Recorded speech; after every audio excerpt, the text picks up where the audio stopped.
Now that your job has been created, you can start adding products. You can see that the product library is set out in categories, starting with base cabinets, tall cabinets, upper cabinets or wall cabinets, pantry units, and components. Components are where you'll find panels, but you are also able to order standalone doors, inner drawer components, and kickboards. Jumping back over to the product menu, we are going to select bases, and we are going to add in a base cabinet with a pair of doors.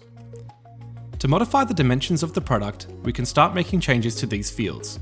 For example, let's set the product to have a height of 600, a width of 500, and a depth of 600. It is important to note that the depth measurement provided here is referring to the carcass depth only.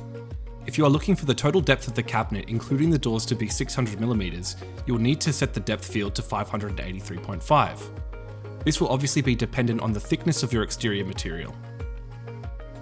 Now moving through our fields, you have a top selection field here. This enables you to pick what kind of top will be on the cabinet. It could be a solid top, rail on edge, rail on flat, or a timber rail on edge. You will also be able to select a recessed handle option available to you here. Below this, you will have a few more options to select for your product. You can select whether or not you would like the product to be assembled or flat packed.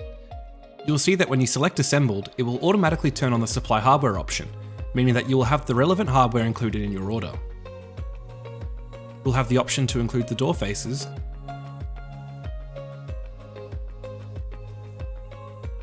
and lastly, if you require adjustable legs with the product.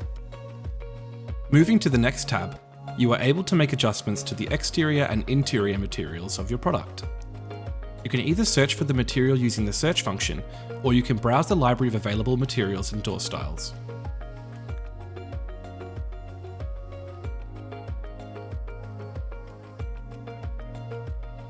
When selecting a grain material, you will have the option to change the way the grain shows on the product by selecting the checkbox to switch it to a horizontal or vertical grain. Moving to the Doors tab, here we are greeted with our hardware selection and door margin options.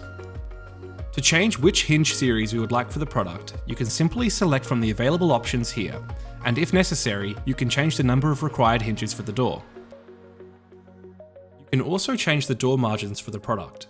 For example, if you would like to add a finger pull to the product, you can enter a top margin of 18, which will reduce the height of the door by 18mm. Moving to the last tab, you can modify the aspects of the shelving for the product. You will have the ability to select whether the shelf is adjustable or fixed, and also how many shelves are required for the product. To have more control over the detail of the product, you can select the Advanced Options button to select items such as the type of shelving, either plain or shaped,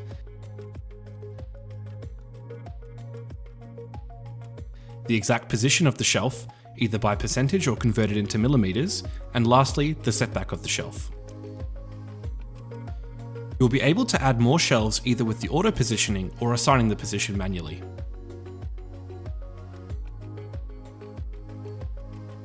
Navigating back to the Specs tab, there are a few more features that can be taken advantage of. If there is something that you require on the product that can't directly be done on the portal, you can simply press Variation Request, which will enable you to make a note that will flag that this product has additional requirements. You will also be able to add notes to the product, which can be used to label or just make a general note. This field is purely for your own reference. Now that we have detailed this product, we can save it to the order. If you have made any changes to the product that are different from your job room defaults or account settings defaults, you'll be prompted by the room assistant asking if you would like to save these changes and make them the default for any other products you wish to add to the order. You'll have the option to cancel out and continue editing this product. You can save the product and update the defaults for future products, or simply save this product with the required changes and have them not update any further products. Now the product has been added to the cart, we can continue detailing more products.